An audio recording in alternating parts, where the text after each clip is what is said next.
బంధుత్వాలు రక్త సంబంధాలకు రాజకీయాల్లో తావు లేదు. తమ్ముడు తమ్ముడే, పేకాట పేకాటే అన్నట్టుంటాయి పాలిటిక్స్. ఉమ్మడి తూర్పుగోదావరి జిల్లాలో మరో ఇంట్లో పొలిటికల్ కుంపడి రగులుకుంది. మాజీ మంత్రి గొల్లపల్లి సూర్యారావుకు కన్న బిడ్డ నుంచే సవాల్ ఎదురయ్యేలా ఉంది.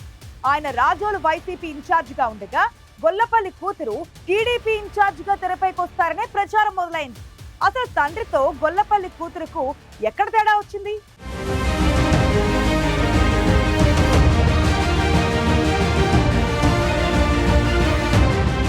అగ్రనాయకత్వాల కుటుంబంలోనే పెను సంక్షోభం మొదలైంది. ఇక మాజీ మంత్రులు, ఎమ్మెల్యేల్లో లెక్క, రాజకీయ వారసత్వం కోసం మొదలైన కుమ్ములాటల్లో ఈక్వేషన్స్ మారిపోతున్నాయి. వైఎస్ కుటుంబంలో షర్మిల, కేసీఆర్ కుటుంబంలో కవిత ఇద్దరు కుటుంబాలతో వ్యతిరేకించి సొంతంగా రాజకీయాలు చేయడం తెలుగు రాష్ట్రాల్లో హాట్ టాపిక్గా మారింది. ఇప్పుడు ఇదే ట్రెండ్ మరికొందరు నాయకుల కుటుంబాల్లోనూ కనిపిస్తోంది. తాజాగా రాజోలు నియోజకవర్గంలో మాజీ మంత్రి, వైసీపీ నేత గొల్లపల్లి సూర్యారావు కూతురు అమూల్య ఝలక్కివ్వబోతున్నారు. ఆమె తెలుగుదేశం పార్టీలో చేరతారనే సంకేతాలు కనిపిస్తున్నాయి. ఇప్పటికే టీడీపీ అధిష్టానం అమూల్యపై ఐవీఆర్ఎస్ సర్వేతో ఫీడ్బ్యాక్ తీసుకుంటోంది.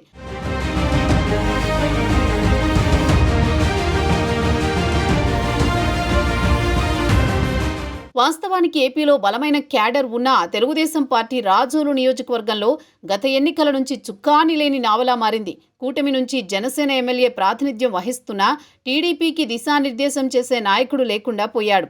సార్వత్రిక ఎన్నికల ముందు దాకా ఇన్ఛార్జిగా ఉన్న నాయకుడు సడన్గా పార్టీ మారడంతో క్యాడర్కి దిశానిర్దేశం కరువైంది.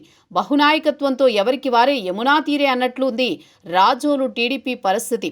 ఎన్నికల ముందు వరకు టీడీపీ ఇన్ఛార్జిగా ఉన్న గొల్లపల్లి సూర్యారావు టికెట్ దక్కకపోవడంతో వైసీపీలో చేరారు. ఓటమి తర్వాత రాజోలు వైసీపీ ఇన్ఛార్జిగా కొనసాగుతున్నారు.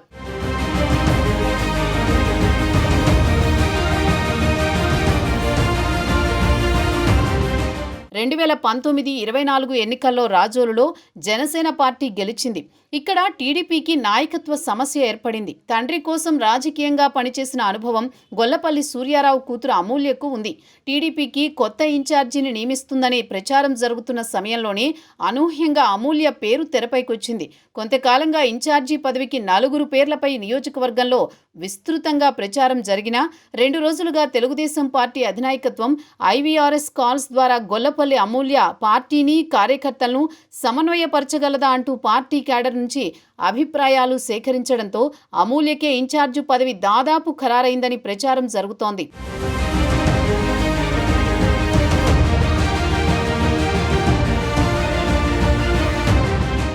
విద్యావంతురాలైన గొల్లపల్లి అమూల్య ఎంఎస్సీ మైక్రోబయాలజీ చదువుకున్నారు. 2014-19 సార్వత్రిక ఎన్నికల్లో టీడీపీ అభ్యర్థిగా పోటీ చేసిన తండ్రి గొల్లపల్లి సూర్యారావు కోసం విస్తృతంగా ఎన్నికల్లో ప్రచారం నిర్వహించారు.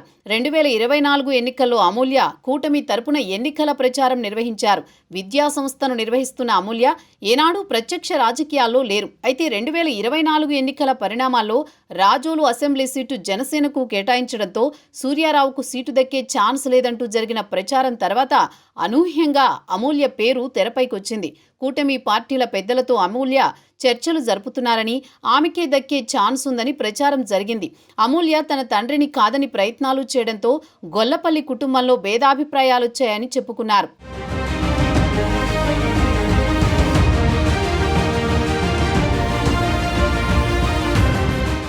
తెలుగుదేశం పార్టీ క్యాడర్తో సంబంధాలు కొనసాగిస్తున్న అమూల్య పార్టీ పెద్దలను కలుస్తూ తనకు సరైన గుర్తింపు ఇస్తే పార్టీకి సేవ చేసుకుంటానని చెప్పారట. అనూహ్యంగా గొల్లపల్లి అమూల్య గురించి అధిష్టానం ఫీడ్బ్యాక్ తీసుకోవడంతో ఇన్నేళ్లు స్తబ్దుగా ఉన్న క్యాడర్లో ఉత్సాహం మొదలైంది. అయితే అమూల్యను రాజోలు టీడీపీలో ఒక వర్గం వ్యతిరేకిస్తోందని ప్రచారం జరుగుతోంది. తెలుగుదేశం పార్టీకి నియోజకవర్గంలో అన్నీ తామే అన్నట్లు వ్యవహరిస్తున్న ఒక వర్గం అమూల్యకు వ్యతిరేకంగా ఐవీఆర్ఎస్లో ఫీడ్బ్యాక్ ఇస్తున్నారని చెబుతున్నారు.